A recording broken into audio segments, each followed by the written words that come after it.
सती का प्राणांत हो गया, वीरभद्र आदि सब वापस लौटे, तो देवताओं ने सोचा सती जी तो देह त्याग करके चली गई, पर अब महाकाल के सामने का जाने का सामर्थ्य कौन करे, कौन साहस करे। तो ब्रह्मा जी को पकड़े, पिताजी चलो। पिताजी बोले बेटा हमसे पूछ के गए थे वहाँ। बोले नहीं पिताजी आपको तो नहीं पूछा, तो फिर काहे को आए हो। कई बार क्या होता, पिताजी से कोई लेना देना बच्चों को होता नहीं, और जब फंस जाते तब पिताजी को फोन आता, पिताजी हम तो थाने में हैं।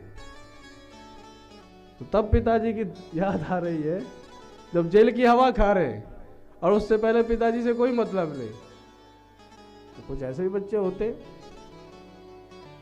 ब्रह्मा जी बोले फिर मेरे पास क्यों शकल उठा के चले आए। बोले पिताजी जैसे सही, सच्चे बच्चे कच्चे आपके ही तो है। तो ब्रह्मा जी ने सोचा चलो बात भी ठीक है, कई इन देवताओं को दंडित किया तो फिर लोग यही कहेंगे कि फलाने के बेटे पीटे गए, नाम तो हमारा ही खराब होगा। सो नारायण के पास गए।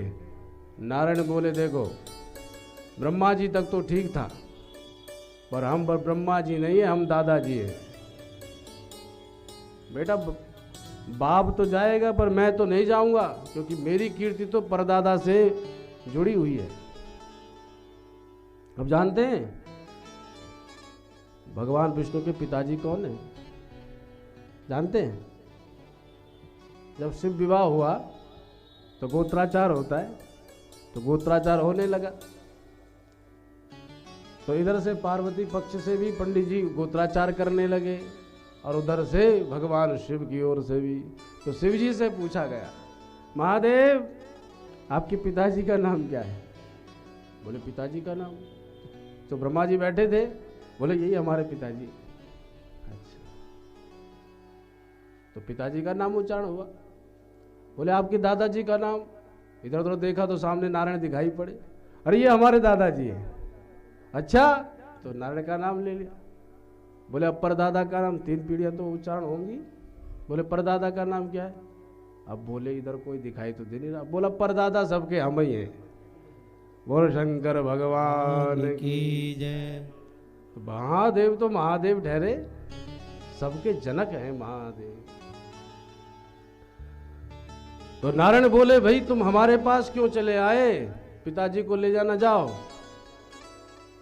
दादाजी की छाती चौड़ी कब होती है, जब पौत्र सुयोग्य निकलता है। बदमाश होगा तो दादाजी बोलेंगे ये तो मेरे पिताजी को मैं नरक ले जाएगा।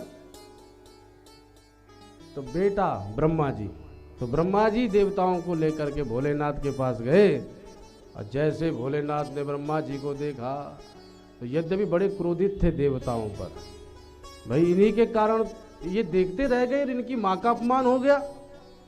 धिक्कार है ऐसे पुत्रों के लिए कि मां जल उठी और ये बैठे रह गए। पर इतने में पिताजी दिखाई पड़े दाढ़ी वाले, तो पिताजी को देख करके सब भूल गए, आगे बढ़ करके स्वागत किया।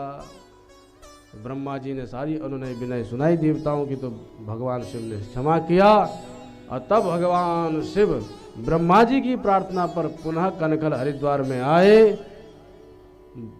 यज्ञ पूर्ण करने।